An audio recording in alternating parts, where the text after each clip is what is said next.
ខ្ញុំប្រកាសណាសូមនមស្ការចំពោះប្រកាសណាគុណម្ចាស់គ្រប់ព្រះអង្គនិងចម្រើនពរញាតិញោមពុទ្ធបរិស័ទទាំងអស់ថ្ងៃនេះខ្ញុំប្រកាសណាអាត្មានឹងធ្វើការអាននៅព្រះពុទ្ធដីការបស់ព្រះសម្មាសម្ពុទ្ធចែកជូនស្ដាប់ជាធម្មទានសង្ខារធัวទាំងឡាយជាទុក្ខសัพពេសង្ខារា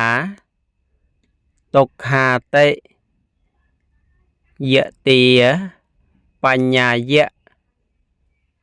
បាសតិអថនិព្វិនតតិទុក្ខេអេសមកោវិសុទ្ធាយាសัพពេសង្ខារាទុក្ខាតិយតិបញ្ញយៈបាសតិអថនិព្វិនតតិទុក្ខេអេសមកោវិសុទ្ធាយាសัพពេសង្ខារាទុក្ខាតិយតិបញ្ញយៈបាសតិអថនិព្វិនតតិទុក្ខេអេសមកោវិសុទ្ធាយាប្រែថា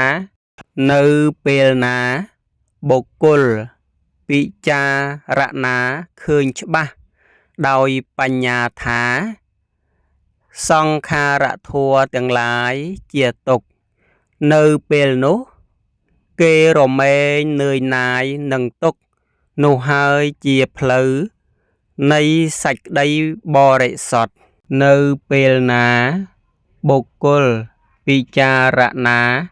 ឃើញច្បាស់ដោយបញ្ញាថាសង្ខារធัวទាំងឡាយជាទុក្ខនៅពេលនោះ